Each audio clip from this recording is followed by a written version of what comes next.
রংপুরে 4 খুনের ফরেন্সিক রিপোর্টের একটি বিষয়ের সঙ্গে পুলিশ কমিশনারের বক্তব্যের মিল পাওয়া যায়নি। নিহতদের উদ্ধারের পর 23 তারিখ পুলিশ কমিশনার মোহাম্মদ আব্দুল মাবুদ জানান, গণপতি চক্রবর্তীর মেয়ে আগামী চক্রবর্তীর মুখের চোয়াল ভেঙে যায়, কিন্তু ফরেন্সিক প্রতিবেদনে উঠে এসেছে ভিন্ন তথ্য। তার প্রাণ যাওয়ার ক্ষেত্রে সেই সময় তারা রশি দিয়ে তার গলায় এবং মুখে পেঁচিয়ে ধরে।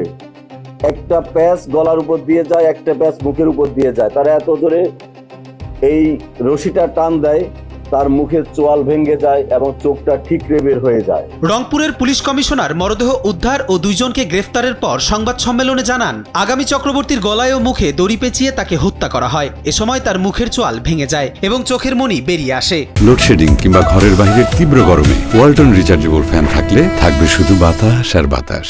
তবে নিহত 4 জনের ফরেন্সিক প্রতিবেদন তৈরি করা চিকিৎসক ডাক্তার বাবলু কিশোর বিশ্বাস জানান, আগামী চক্রবর্তীর মুখের চোয়াল ভাঙা ছিল না। চোয়াল কোনো ভাঙা সাইন আমরা পাইনি। রংপুর মেডিকেল কলেজের ফরেন্সিক মেডিসিন বিভাগের সহযোগী অধ্যাপক ও ময়নাতদন্তকারী এই চিকিৎসক জানান, নিহতদের শরীরের বেশ কিছু জায়গায় আঘাতের চিহ্ন খুঁজে পেয়েছেন তারা। তবে মৃত্যুর কারণ হিসেবে এসব আঘাত যথেষ্ট না। তার মতে ওই 4 জনকে শ্বাসরোধ করে হত্যা করা হয়।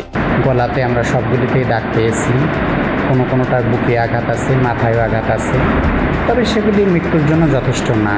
আমরা সেজন্য আমাদের এটা হচ্ছে গলার ফাইন্ডিংসটাই আমরা বেশি পেয়েছি এবং আমরা মনে করছি যে শ্বাসরোধ করেই হত্যা করা হয়েছে।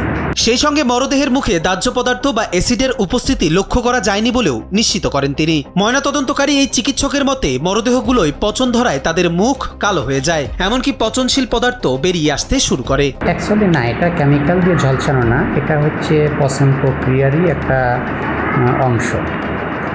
পচন প্রক্রিয়ারই একটা অংশ, যে আপনার যে অংশটা এক্সপোজ থাকে সাধারণত সে অংশটা আস্তে আস্তে কালো হয়ে যায় এবং পুরো বডি অ্যাকচুয়ালি আস্তে আস্তে পচনের প্রক্রিয়াতেই কালো হয়ে যায়। এটার মধ্যে কোনো অ্যাসিড ঝলসানোর কোনো কিছু নাই।